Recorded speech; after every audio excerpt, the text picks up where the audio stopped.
Hi guys, welcome back to the channel. I hope आप सब लोग ठीक होंगे। ये गाड़ी खरीदने की ना हमारे यहाँ हमेशा से कभी ना कभी कोई ना कोई प्रॉब्लम रही है। 2016 टू 2022 हम लोग ऑलमोस्ट गुड़गांव में थे। हमारे पास एक पुरानी गाड़ी हुआ करती थी, वो मेरे डैड की कार थी जो मैं यूज़ किया करता था। It use to work perfectly fine, कोई प्रॉब्लम नहीं थी। छोटी गाड़ी थी, आप लोग कॉमेंट्स में गेस करिएगा कौन सी गाड़ी थी। बहुत से लोगों की वो फर्स्ट कार होती है। हमारे पास वो गाड़ी थी। It use to work perfectly fine, मेरे और जहरा के लिए बहुत सफिशिएंट थी। छोटी मोटी हम लोग ट्रिप्स पे भी जाते थे, उसके लिए वो काम हमारा अच्छा कर देती थी।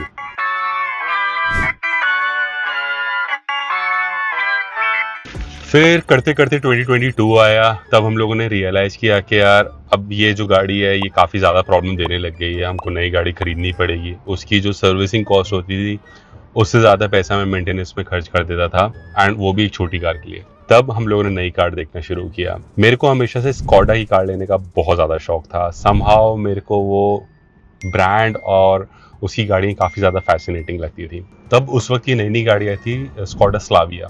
जब उसके एड्स वगैरह आते थे तो उसमें दिखता था स्टार्टिंग फ्रॉम 12 लाख 13 लाख। तो मेरे को लगा चलो ठीक है, 12-13 लाख रुपए की गाड़ी है, ऑन रोड आते आते 15-16 लाख की हो जाएगी। तो फिर हम लोग गए उसके शोरूम पे। अब जो उसने हम लोग को गाड़ी दिखाई, जो स्टार्टिंग मॉडल थी, वो हमको बिल्कुल पसंद नहीं आई। हमें लगा कि यार इसमें तो कोई फीचर भी नहीं है, चलो उसका थोड़ा सा और बेटर वेरिएंट देखते हैं। तो उसका जो टॉप मॉडल देखा, वो करते करते ऑलमोस्ट 20 लाख रुपए की पड़ रही थी उस वक्त इन 2022।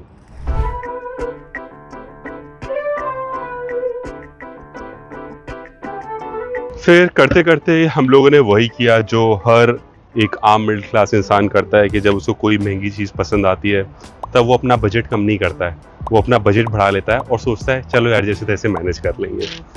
तो हमें लगा यार अगर 20 लाख तक की गाड़ी लेनी है तो एक सेडान क्यों ले, चलो कोई एसयूवी देखते हैं। इंडिया में एसयूवी का लोगों को शौक भी ज़्यादा है, ज़रा कोई पर्सनली एसयूवी ज़्यादा पसंद थी।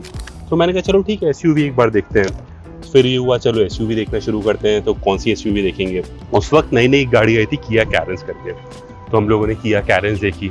बट उसके बाद उसके बारे में थोड़ा सा उसके रिव्यूज़ वगैरह देखे। ये हुआ दैट पीपल वर सेइंग कि यार उतनी अच्छी गाड़ी नहीं है, उतनी अच्छी बिल्ड क्वालिटी नहीं है। अब पता नहीं क्या सच है क्या झूठ है, मैं नहीं पता। बट उस वक्त थोड़ा फिर उससे मन सा उठ गया। फिर करते करते हम लोगों ने सोचा कि चलो वो भी अराउंड 20 लाख के आसपास पड़ रही थी, चलो कोई दूसरी एसयूवी देखते हैं। तो हमको पसंद आई। फिर MG हेक्टर, उसकी टेस्ट ड्राइव वगैरह ली। हमने शायद 2 बार टेस्ट ड्राइव ली, हमें काफ़ी पसंद आई। हमने कहा चलो यार ये गाड़ी बढ़िया है, इसको डन करते हैं। वो गाड़ी पड़ रही थी अराउंड 23-24 लाख रुपए की। फिर वही वाली मिडिल क्लास मेंटालिटी कि अपना बजट कम नहीं करना है, अपना ये सोचना है कि अब किस तरीके से अपना बजट बढ़ाना है फॉर नो रीज़न। तो हम लोगों ने सोचा कि चलो ठीक है अब ये लेते हैं। बट हमने ये सोचा था कि चलो हमें लोन एक पर्टिकुलर अमाउंट का लेना है, हमें इससे ज़्यादा का लोन नहीं लेना है। हम लोग किसी तरीके से डाउन पेमेंट इंक्रीज़ कर देंगे, बट हम लोग जो लोन वैल्यू वो इंक्रीज़ नहीं करेंगे।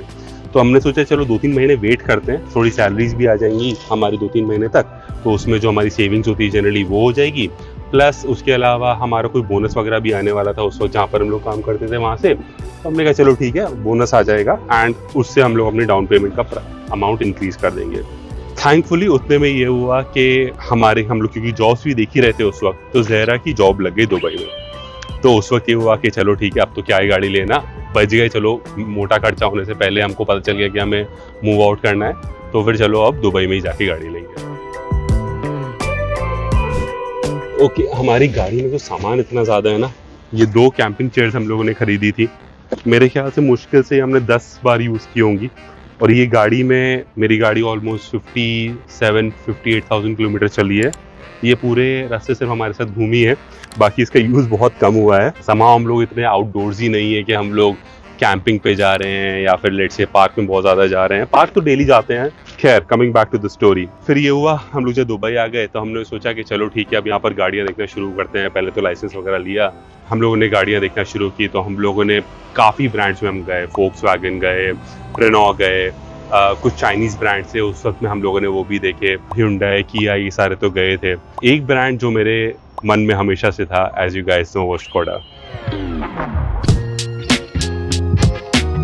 फिर करते करते हम लोगों ने स्कोडा की गाड़ियाँ देखना शुरू की एंड हमको ये गाड़ी हमारे बजट में भी लगी, which is Skoda Octavia style 1.4। This was the top variant of the car.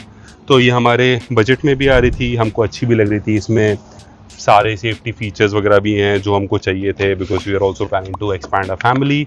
उसके अलावा हमारे मेन बात तो ये थी कि हमारे बजट में थी, एंड इस बार हमने कोई वो मिडिल क्लास वाली हरकत नहीं की कि अपना बजट फालतू में बढ़ाएं, क्योंकि हम लोग दुबई शिफ्ट हुए थे तो ऑफकोर्स हम मिडिल क्लास कैटेगरी में भी नहीं आ रहे थे उस वक्त। यार ये धूप बहुत ज़्यादा ही हो रही है। इनफैक्ट यहाँ पर मेरे ख्याल से इतनी एक्सेसिव लाइट की वजह से शायद वीडियो भी सही से नहीं बन पा रहा होगा, तो मैं कहीं छाँव वाले एरिया में जाता हूँ और फिर वहाँ से शूट करता हूँ।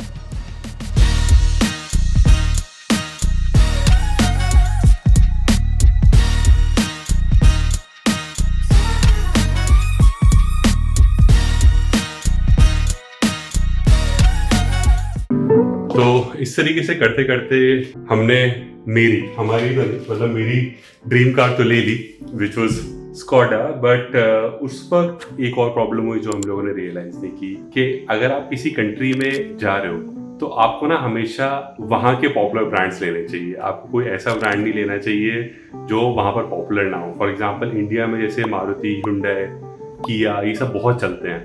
बट अगर आप फॉर एग्जाम्पल स्कोडा भी देखो, या फिर लेट्स से अभी सिट्रॉन करके एक ब्रांड है, वो इंडिया में इतना ज़्यादा नहीं चलता है। तो हमारे साथ वही प्रॉब्लम हुआ कि ये जो डिसीजन था, हाँ मतलब चलो मेरी तरफ से थोड़ा इमोशनल था, क्योंकि it was like an aspiration to own Skoda car. Long run में हमें लगा आफ्टर 2 to 3 years कि यार ये जो डिसीजन है ये उतना सही नहीं रहा। नहीं, कार तो अच्छी, कार बहुत अच्छी है, मतलब मेंटेनेंस। हाँ, we are very satisfied with the quality of the car, we are very satisfied with the build quality and the features of the car. वो चीज़ काफ़ी ज़्यादा अच्छी है। बट मेंटेनेंस के साथ प्रॉब्लम क्या है कि इसकी जो सर्विस है वो बहुत महंगी है, फिर इसके जो पार्ट्स हैं वो भी बहुत ज़्यादा महंगे। इनफैक्ट अगर आप बाहर से भी कहीं से भी काम करवा रहे हो, जो मैं प्रेफर नहीं करता करवाना, बट वो भी काफ़ी ज़्यादा एक्सपेंसिव पड़ रहा है फिर मेरे को। एंड अभी जो हमारी गाड़ी है ना, उसको ऑलमोस्ट 3 साल पूरे हो गए हैं। तो दैट मींस और ज़्यादा खर्चा, क्योंकि यहाँ पे जब नई गाड़ी होती है तो पहले 3 साल कुछ ऐसा पासिंग वाला एक्सपेंस नहीं होता, फिर उसके बाद once a car is more than 3 years old तो हर साल उससे एक पासिंग होती है, which is basically RTA quick check करती है to make sure that the car is safe enough to be driven on roads. तो वो भी हर साल होगा, बट वो तो किसी भी गाड़ी का होगा हमारे पास वो। हाँ, वो किसी भी गाड़ी का होगा, बट अगेन प्रॉब्लम ये है ना कि अगर लेट से पासिंग में कुछ फेल होता है तो हमें रिजॉल्व कराने के लिए मेंटेनेंस अगेन स्कॉडा एक्सपेंसिव। तो ठीक है, आई थिंक सही है। मे बी एक हम लोग के अंदर थोड़ा ये कीड़ा भी है, जो हम बोर होने लगते थे वो कुछ अपनी लाइफ में चेंज लाना होता है। अभी कुछ मिल नहीं रहा था तो वो कार ही कर लिया, राइट। बट ठीक है, लेट्स सी। अभी I think we are getting a good enough deal, तो देखते हैं। अभी तो इसको सेल ऑफ करते हैं, फिर देखते हैं नेक्स्ट कार का क्या करना है। आखिरी कुछ टाइम बचा है जब मैं गाड़ी अपनी यूज़ कर रहा हूँ। तो अभी आज फ्राइडे इवनिंग है, ऑलरेडी इतना ज़्यादा काम है मेरे पास। अभी ऑफिस से कम 2-3 घंटे का काम बचा है, यूट्यूब का ऑलमोस्ट 1 घंटे का काम बचा है, एंड अभी ऑलमोस्ट 6:30-7 बज रहे हैं।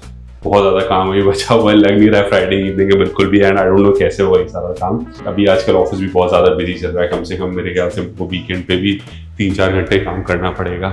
एंड ऊपर से अभी गाड़ी भी सेल करनी है, वीकेंड पे कुछ ब्रांड्स के लिए भी थोड़ा सा शूट करना है, तो काम अभी बहुत ज़्यादा है एंड लोग बहुत कम है काम करने के लिए। अभी I am also finding an editor, मतलब almost I have found an editor जिसके थ्रू अब मैं बाकी के अपने वीडियोस एडिट करवाया करूँगा, तो hopefully things work out well. Let's go.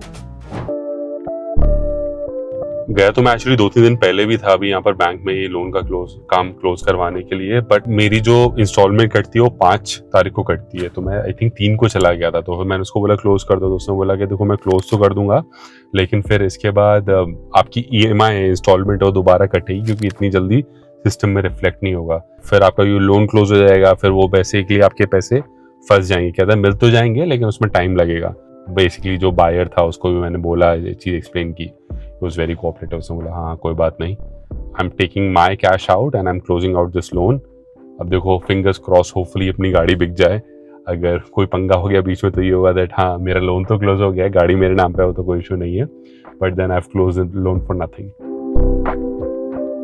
But हाँ, उस दिन जाने से मेरे को ये फ़ायदा हुआ कि एटलीस्ट मेरे को ये पता चल गया एग्जैक्टली ये कौन कौन से डॉक्यूमेंट चाहिए। ज़्यादा कुछ नहीं, बस एक मुल्किया, जैसे अपने इंडिया में रजिस्ट्रेशन कार्ड होता है ना, RC कहते हैं जिसको, तो वैसे यहाँ पर मुल्किया कहते हैं उसको। तो एक अपनी मुल्किया लेके जानी है, मेड साइड लेके जानी है, एंड ऑफ कोर्स कैश लेके जाना है, जिससे आपको अपना लोन क्लोज करना है। मॉल के पास घर होने का यही सबसे बड़ा फ़ायदा है कि अगर आपको कुछ भी काम होता है ये आपका सब तुरंत हो जाता है। जैसे ये जहाँ पर मेरा अभी लोन है ADCB बैंक, वो भी मॉल में ही उसकी ब्रांच है, तो मेरे को बहुत सारे कामों के लिए कहीं दूर नहीं जाना पड़ता, ये सारे काम मेरे घर के आसपास ही हो जाते हैं।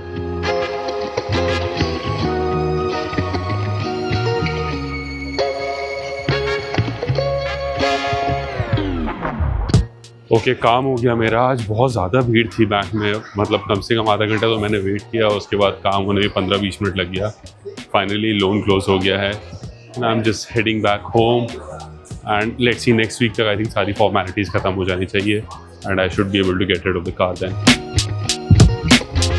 अच्छा, इंडिया में मेरे को याद है आई थिंक जो बैंक टाइमिंग्स है वो शायद 2-3 बजे तक ही हुआ करते थे, उसके बाद जो नॉर्मल कस्टमर्स होते हैं उसके लिए बैंक्स बंद हो जाते थे। यहाँ पर ये चीज़ अच्छी है, आई थिंक रात को शायद 9-9:30 बजे तक बैंक्स खुले रहते हैं and you can go any time and get your work done. तो इसमें ये चीज़ अच्छी होती है कि यार एटलीस्ट अगर आपका ऑफिस है तो ऑफिस के बाद भी आप आराम से जा सकते हो, आपको बीच में छुट्टी लेके जाने की जरूरत नहीं पड़ती। इतनी पास में किसी ने गाड़ी लगा दी है, मेरे पास जगह ही नहीं है जाने के लिए। मे बी या तो मैं दूसरी तरफ से आता हूँ या फिर किसी न किसी तरीके से मैनेज करता हूँ। लेट्स सी, भी रहने देता हूँ यार, अभी गाड़ी बेचनी भी है। बाई चांस फालतू एक्स्ट्रा स्क्रैचेस आ गए, I don't want that to happen. दूसरी तरफ से जाता हूँ।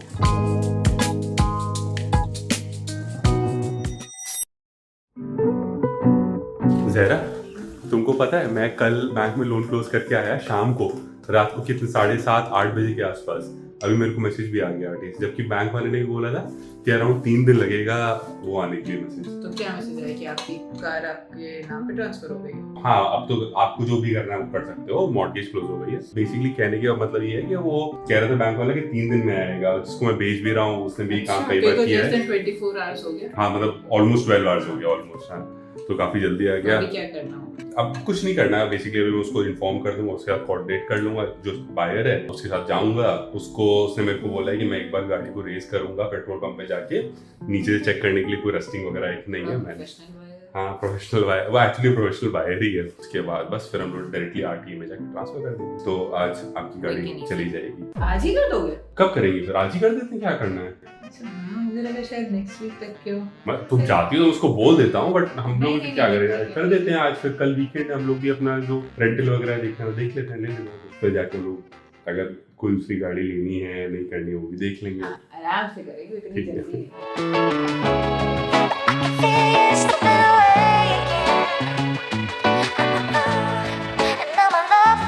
So strong.